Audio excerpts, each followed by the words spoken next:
ভাইয়া আমার তো রেজুমে নেই, কারণ রেজুমে তো লেখার মতো তো কিছুই করি নাই জীবনে। রেজুমে লিখলে তো একটা ফাঁকা পৃষ্ঠা হবে। কিন্তু আমি এটা জানি যে আমি ভবিষ্যতে আফটার গ্র্যাজুয়েশন একটা এমএনসি বা কোনো একটা ভালো চাকরি পেতে চাই। সোফার যদি আপনি রিলেট করতে পারেন তাহলে আজকের ভিডিওটি আপনার জন্য। আজকের ভিডিওতে আমরা কথা বলবো ড্রিম রেজুমে নিয়ে। ড্রিম রেজুমের কনসেপ্টটা হচ্ছে, আপনার যদি বর্তমানে সোফার কোনো একটা রেজুমে নাও থেকে থাকে, কিন্তু আপনি আপনার একটা ড্রিম রেজুমে ক্রিয়েট করবেন এবং সে অনুযায়ী কাজ করবেন। ড্রিম রেজুমের সাথে রেজুমের সম্পর্কটা কম, বাট রেজুমে কিভাবে বিল্ড করবেন নেক্সট 2, 3, 4 বছর ধরে, এই ব্যাপারটা আরো বেশি সম্পর্কিত। এবার একটু খুলে বলি। ধরুন আপনি ফার্স্ট ইয়ারে আছেন, আপনার কোনো রেজুমে নাই, বিকজ আপনার রেজুমেটা দেওয়ার মতো কিছু নাই।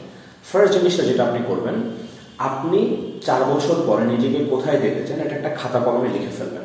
একটা ইন্ডাস্ট্রি ডিফাইন করবেন, কিছু রোল ডিফাইন করবেন। ধরেন কথা বিএডি বা ইউনিলিভারের টেরিটরি ম্যানেজার অথবা টেরিটরি অফিসার রোল, অথবা সেটা হইতে পারে কাস্টমার ডেভেলপমেন্ট এক্সিকিউটিভ রোল, অথবা হইতে পারে বিজনেস ডেভেলপমেন্টের কোনো রোল, যে কোনো কিছু হইতে পারে, কর্পোরেট ফাইন্যান্স অ্যানালিস্ট হইতে পারে।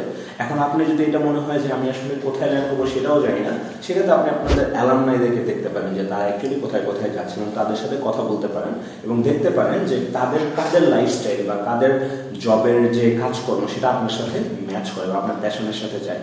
সো ফার্স্ট আপনি একটা ইন্ডাস্ট্রি, দেন একটা রোল, এরকম মোটামুটি একটা ডিফাইন করলেন যে আমি নিজেকে 4 বছর পর অমুক ইন্ডাস্ট্রির অমুক কোম্পানির অমুক রোলে দেখতে চাই। এবার আপনার নেক্সট স্টেপ হচ্ছে, আপনি আপনার অ্যালামনাই, আপনার নেটওয়ার্কের সবার মধ্যে থেকে চেষ্টা করবেন যে আপনি তাদের কয়েকটা রেজুমেকে কালেক্ট করতে, মিনিমাম 5 থেকে 10টা রেজুমে কালেক্ট করতে এবং তাদের সাথে পার্সোনালি কথা বলতে যে তাদের 4 বছরের জার্নিটা আসলে কেমন ছিল এবং তাদের ক্যারিয়ারের সোফার জার্নিটা আসলে কেমন ছিল।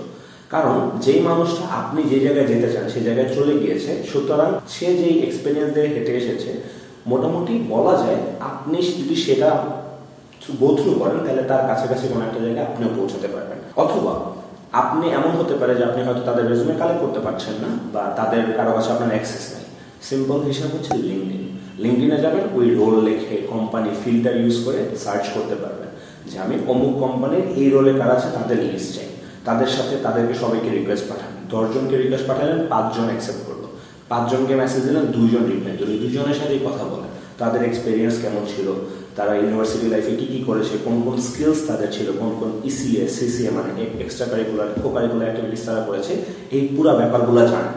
আপনি যখন মোটামুটি 5, 10, 15, 20 যত বেশি পারবেন তত ভালো এই সব মানুষের পুরো এক্সপিরিয়েন্স বা জার্নিটা শুনবেন, তখন আপনার মাথায় একটা আইডিয়া হয়ে যাবে যে আপনার রেজুমেতে, যে রেজুমেটা আপনার সেই ড্রিম রোলে যাওয়ার জন্য অ্যাপ্লাই করবেন, যে রেজুমেটা দিয়ে, সেখানে কি জিনিস থাকা উচিত।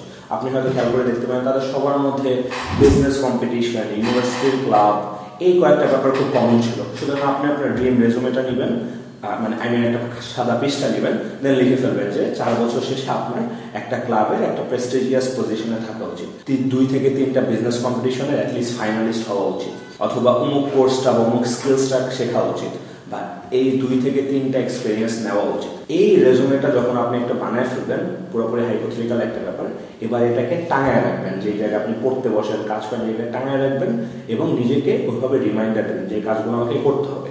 দ্য লাস্ট স্টেপ ইজ পুরো রেজুমেটাকে অ্যাকশনেবল করে ফেলা। আর অর্থ হচ্ছে, আমি যদি 4 বছর পর কোনো একটা ক্লাবের একটা প্রেস্টিজিয়াস পজিশনে থাকতে চাই, তাহলে অ্যাজ এ ফার্স্ট ইয়ার আমার এখন ক্লাবে জয়েন করা উচিত, অ্যাজ এ সেকেন্ড ইয়ার আমার এক্সিকিউটিভ বডিতে ঢোকা উচিত, থার্ড ইয়ার আমার একটা ডিপার্টমেন্ট লিড করা উচিত, অ্যান্ড ফোর্থ ইয়ারে আমার ওই টপ প্যানেলে কোথায় থাকা উচিত।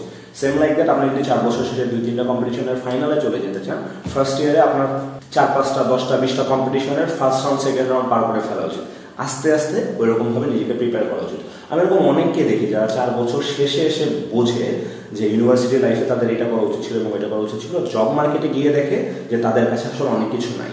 বাট তারা যদি ড্রিম রেজুমেটা বানিয়ে রাখতো, তাহলে কিন্তু তখন থেকেই তারা একটা অ্যাকশনেবল ইনসাইট পেয়ে যেত যে তাদের আসলে কি করা উচিত। সুতরাং ফার্স্টে make a dream resume, and then ওই ড্রিম রেজুমেটাকে অংশ করে ভেঙে ফেলেন যে আমার 4 বছর শেষে এরকম একটা রেজুমে থাকা লাগলে ফার্স্ট সেমিস্টার এটা করা উচিত, সেকেন্ড সেমিস্টার এটা করা উচিত, থার্ড, ফোর্থ, ফিফথ, 6, 7, 8, 8টা সেমিস্টার যদি আমি আইডিয়ালি ধরি, প্রত্যেক সেমিস্টার ওয়াইজ আপনার কতখানি আগানো উচিত সেটা ভেঙে ফেলেন, এবং এই যে ভেঙে ফেললেন, এই যে বুঝলেন যে আপনার প্রত্যেক সেমিস্টারের গোল কি এবং সে অনুযায়ী যদি কাজ করতে পারেন, তখনই আসলে ড্রিম রেজুমে সার্থকতা। এবং আশা করা যায় যদি কনসিস্টেন্ট থাকতে পারেন 4 বছর শেষে আপনারও একটা রেজুমে দাঁড়িয়ে যাবে এবং আপনিও সেই preferred industry, preferred company, preferred job রোলে ল্যান্ড করতে পারবেন। সবার জন্য অনেক অনেক শুভকামনা। অনেকদিন দেরি হয়ে গেল 2টা ভিডিওর মাঝখানে, বাট আশা করি এরপর থেকে আরো বেশি কন্টিনিউ করতে পারবো। সো আপনারা যারা এই ভিডিও দেখে ড্রিম রেজুমে বানানো শুরু করলেন, আমাকে কমেন্ট সেকশনে অবশ্যই জানাবেন। Best wishes.